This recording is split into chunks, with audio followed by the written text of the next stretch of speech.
बिस्मिल्लाहिर्रहमानिर्रहीम। अस्सलाम वालेकुम। आज मैं बनाने जा रही हूँ घिया गोश्त, लौकी गोश्त भी बोल सकते हैं इसको, कद्दू गोश्त भी।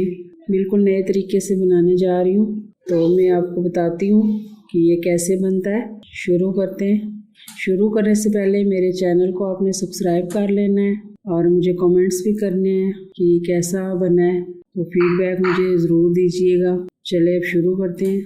सबसे पहले मैंने एक गिलास पतीली में डाल लिया दूध का। ये 1 किलो मेरे पास लौकी है, ये मैंने काट के धो के इसमें शामिल कर दिया है दूध में, और इसका ढक्कन जो है ना रख के तो उबलने के लिए मैंने रख दिया। प्रेशर में 1 कप ऑयल ले लिया, ये इसमें शामिल कर दिया। ये एक बड़े साइज की प्याज है, ये शामिल कर दिया और चम्मच में इसमें चला लूँगी। अब ये खड़े मसाले डालने लगी हूँ। 2 स्टिक दालचीनी, ये 3 मोटी इलायची, 4 लौंग, 2 तेज पत्ते, ये डाल के अच्छी तरीके से भूनूंगी मैं इनको। ये इधर देखिए मेरी लौकी जो है उबलना शुरू हो गई है, इसको अभी ढक दूंगी दूध खुश्क होने तक। ये प्याज भी मेरी इधर हल्की सुनहरी हो चुकी है।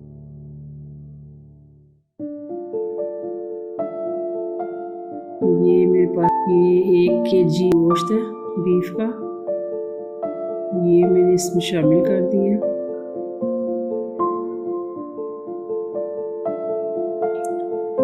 ये इसमें शामिल करके मैं अच्छी तरीके से इसमें फ्राई करूँगी और इसका जो है ना कलर चेंज होने तक जो है ना इसको मैं भूनूंगी इसमें, और मसालों की खुशबू भी ताकि अच्छी तरीके से इसमें शामिल हो जाए।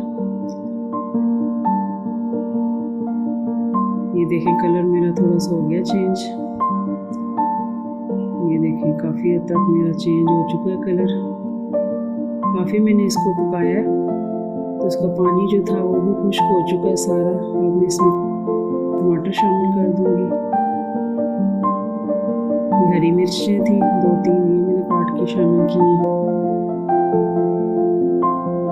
चम्मच ला के मिक्स कर देंगे। 2 चम्मच जो है वो मैंने लहसुन अदरक का पेस्ट है वो शामिल किया है। ये आंच तेज होने की वजह से जो है ना वो मेरे साइडों से प्रेशर जो है वो थोड़ा सा जल गया। आपने आंच जो है वो दरमियानी रखनी है। ये मसाले मेरे पास आधा चम्मच हल्दी पाउडर, आधा चम्मच सुरख मिर्च पाउडर, आधा चम्मच नमक और 1 चम्मच खुश्क धनिया। ये मसाले जो है मैंने इसमें शामिल कर दिए। मसाले शामिल करके थोड़ा सा पानी शामिल किया और इसको मैं अच्छी तरीके से भून लूँगी। इसको काफ़ी देर तक भूनना है आपने, ताकि ऑयल जो है वो ऊपर आ जाए। ये देखिए मेरा ऑयल ऊपर आ चुका था, गोश्त मैंने काफ़ी भून लिया था। ये इसमें मैंने 2 गिलास पानी शामिल करके 20 मिनट के लिए मैंने सीटी लगाई है।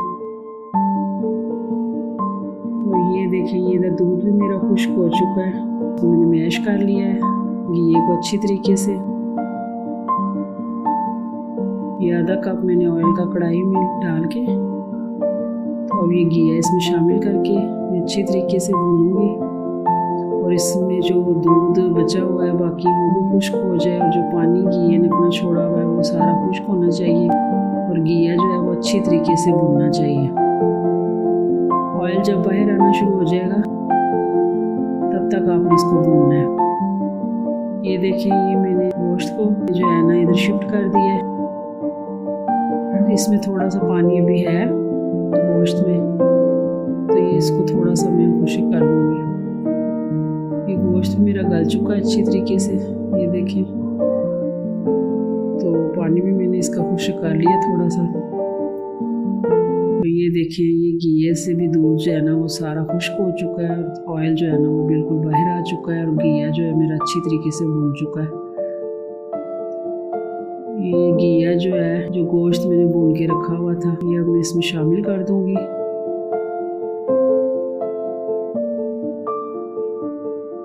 ये सारा मैंने इसमें ऐड कर दिया। कुछ चम्मच की मदद से अब मैं मिक्स कर दूंगी सारा। और ये जो पानी भी इसमें थोड़ा सा है, ये मैंने इसमें थोड़ा सा पानी और शामिल किया था ताकि जो घी है मेरा वो अच्छी तरीके से पक जाए।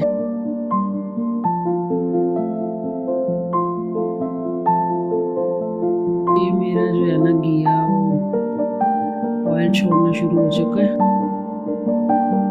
ये मैं इसमें कसूरी मेथी ऐसे मसल के शामिल कर दूंगी।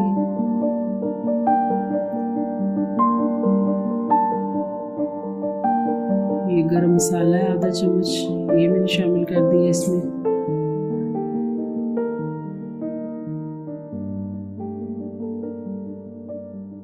और एंड पे जो है मैं इसमें हरा धनिया शामिल करूंगी।